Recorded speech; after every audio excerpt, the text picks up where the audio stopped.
এই পৃথিবীতে বাংলাদেশের সবচাইতে বড় দুশমন ভারত। সবচাইতে বড় দুশমন কে? আমরা ভারতকে দেখিয়ে দেব ইনশাআল্লাহ। জিহাদের প্রেরণা নিয়ে যদি প্রয়োজন হয় বাংলাদেশের যুদ্ধ যদি করা লাগে ভারতের সাথে, আর যুদ্ধ করা লাগবে, রাসূলুল্লাহর ওয়াদা আছে। কার ওয়াদা?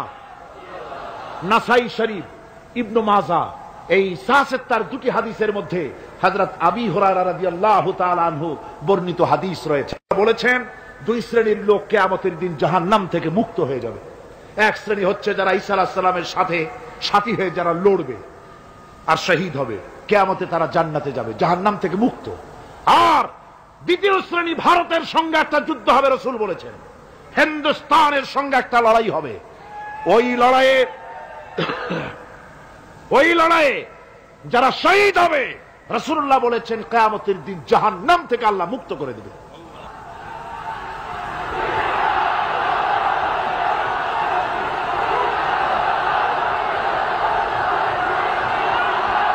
আমার মুসলমান ভাইয়েরা,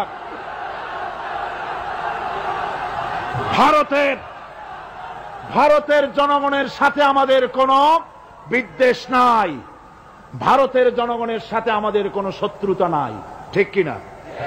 আমাদের দুশমনী নরপশুর সাথে। তুমি একটা সরকার, তোমার হাতে রয়েছে সেনাবাহিনী, তোমার সাথে বিএসএফ, তোমার হাতে ল্যান্ড ফোর্স, এয়ার ফোর্স, সব বাহিনী তোমার হাতে। মসজিদ ভাঙে চোখের সামনে, তোমার বাহিনীর লোকেরা অস্ত্র নিয়ে দাঁড়িয়ে থাকে, একটা ফাঁকা গুলিও করলো না। করছে একটা ফাঁকা গুলি? মুসলমানেরা প্রতিবাদ করলো, সেই প্রতিবাদের মুখে মুসলমানদেরকে গুলি করে করে মারা হলো। কারফিউ দিয়ে পুলিশেরা মুসলমানদের ঘরে ঢুকে মুসলমানদেরকে বের করে এনে বেয়নেট চার্জ করে শহীদ করে দিয়েছে। দিল্লি, মিরাট, থামো। দিল্লিতে, মিরাটে, কলকাতায়, বোম্বে, মাদ্রাস, গোটা ভারতে সাম্প্রদায়িক দাঙ্গা দিয়ে ডুবিয়ে ফেলেছে। মুসলমানেরা আজকে সেখানে এতিম অবস্থায় পড়ে আছে। সেই লড়াই ভারতের সাথে আমাদের হবে। ওই লড়াই যেদিন বাঁধবে, বাংলাদেশের সেনাবাহিনী, air force, land force, police শুধু এরাই যুদ্ধ করবে না, বাংলাদেশের 12 কোটি তৌহিদি জনতা শহীদ তিতুমীরের বাস সাথে নিয়ে ভারতকে পিটিয়ে ঠান্ডা করবে ইনশাআল্লাহ।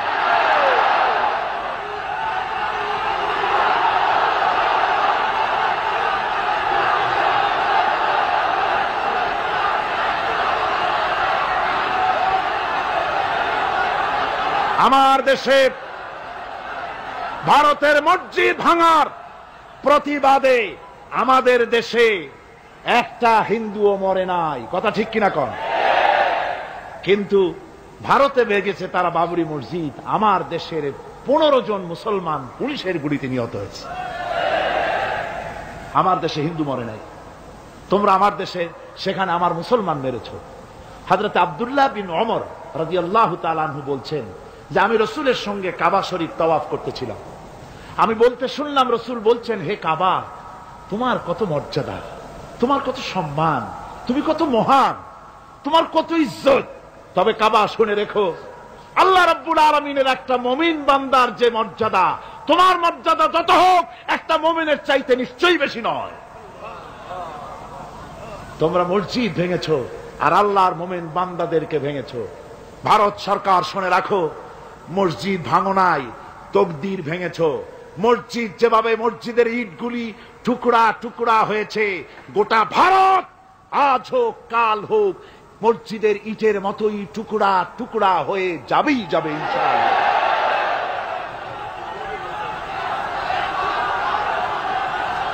তবে আমার দেশের মুসলমানদেরকে মনে রাখতে হবে, আমরা প্রতিশোধের নীতিতে বিশ্বাস করি না। ভারতের বাবরি মসজিদ ভাঙার ব্যাপারে বাংলাদেশের কোন হিন্দু দায়ী নয়, কথা বুঝতে পেরেছেন? আমরা একজনের অপরাধের শাস্তি আর একজনকে দেই না।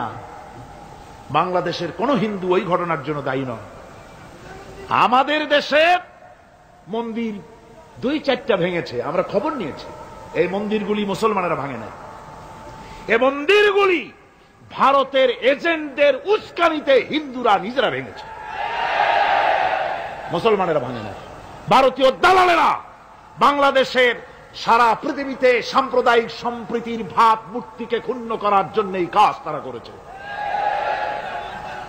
নরসিংদীতে, আরে মিয়া থামো না, নরসিংদীতে সেখানে দেখা গেছে গভীর রাত্রে কাপড়ের দোকানদার হিন্দু ঘরের সমস্ত কাপড় চোপড় সরাইয়া নিজের দোকানে আগুন দিতে গিয়েছে, পুলিশ তখন তারে ধরেছে। ভারতের পা চাটা গোলামেরা হিন্দুদের দিয়ে এই কাজগুলি করাইছে, কোন মুসলমান মন্দির ভাঙে নাই। বাংলাদেশ গোটা বিশ্বের বুকে সাম্প্রদায়িক সম্প্রীতির সহস্র বছরের উজ্জ্বল দৃষ্টান্ত। আলহামদুলিল্লাহ পড়ে। তার কারণ হচ্ছে আল্লাহর নবী বলেছেন সংখ্যালঘু মুসলিম এলাকায়, সংখ্যাগরিষ্ঠ মুসলিম এলাকায় সংখ্যালঘু অমুসলিম যারা, তারা হতেছে পবিত্র আমানত। ওই আমানতের কেউ যদি খেয়ানত করে, অর্থাৎ অমুসলিমদের উপরে যদি কেউ অত্যাচার করে, তাহলে আমি নবী মুহাম্মদুর রাসূলুল্লাহ সাল্লাল্লাহু আলাইহি ওয়াসাল্লাম কিয়ামতের দিন আল্লাহর দরবারে মুসলমানদের বিরুদ্ধে মামলা দায়ের করব। এই জন্য আমরা সবচাইতে পরধর্ম সহিষ্ণু জাত। আমার ভাইয়েরা ভালো করে মনে রাখুন, ভারতের বাবরি মসজিদ সহ এখন তারা আরো অন্যান্য মসজিদও ভাঙ্গা শুরু করবে, প্ল্যান নিয়েছে, ভাঙতেছে। তাজমহলকেও তারা ভাঙবে, অন্যান্য মসজিদও ভাঙবার পরিকল্পনা নিয়েছে। ওরা যদি মসজিদ একটা একটা ভাঙতে ভাঙতে, আল্লাহ না করুন, সবগুলিও যদি ভাঙে, বাংলাদেশের একটা মন্দিরকে আমরা ভাঙতে দেব না। এর নাম ইসলাম। এর নাম কি? ভারতের সাম্প্রদায়িক দাঙ্গা বাঁধিয়ে মুসলমান একটা একটা করে করে সব মুসলমানও যদি তারা মেরে ফেলে দেয়, আল্লাহর কসম, বাংলাদেশের একটা অমুসলিমের গায়ে আমরা হাত দিতে দেব না। এর নাম ইসলাম। এর নাম কি? আপনারা যদি কখনো শোনেন যে কোন এলাকার কোন লোক মন্দির ভাঙতে যাচ্ছে অথবা হিন্দুর বাড়ি আক্রমণ করতে যাচ্ছে, সাথে সাথে তাকে ধরে থানায় সোপর্দ করবেন। রাজি আছেন? কারা রাজি? হাত উঁচু করে দেখান। আলহামদুলিল্লাহ, হাত নামান। এই সাম্প্রদায়িক সম্প্রীতি বাংলাদেশে অতীতে ছিল, এখনো থাকবে ইনশাআল্লাহ, ভবিষ্যতেও থাকবে ইনশাআল্লাহ। বলেন ইনশাআল্লাহ। আমাদের শত্রু, আমি বারবার বলছি, হিন্দুরা শত্রু নয়, শত্রু হচ্ছে ভারতীয় এজেন্ট যারা, ভারতের দালাল যারা, ওরা আমাদের দুশমন। ঠিক কিনা?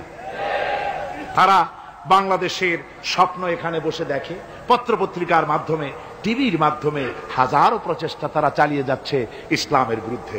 সুতরাং ইসলামকে জমিনে টিকিয়ে রাখার জন্য চাই সংগ্রাম। তাই আল্লাহ রাব্বুল আলামিন বলেছেন, وَتُجَاهِدُونَ فِي سَبِيلِ اللَّهِ بِأَمْوَالِكُمْ وَأَنفُسِكُمْ ذَلِكُمْ خَيْرٌ لَكُمْ إِن كُنتُمْ تَعْلَمُونَ।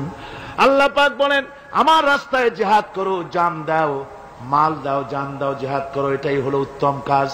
যদি তোমরা ইসলাম বুঝে থাকো, এটাই তোমাদের জন্য কল্যাণকর। আগে বলেছেন মালের কথা, পরে জানের কথা। আগে কোনটা? মাল, পরে জান। যেহেতু আমরা জানের চাইতে মালের মহব্বত করি বসি, ঠিক কিনা? তো মালের মহব্বত করি বেশি, আমরা কথায় কথায় বলি, আরে ভাই দরকার যদি হয় জানটা দিয়ে দিব, আর জান যদি দিয়েই দেন তো মালটা তো থেকেই গেল। এই জন্য আল্লাহ বলেছেন মাল আগে দাও, তারপরে জান দাও।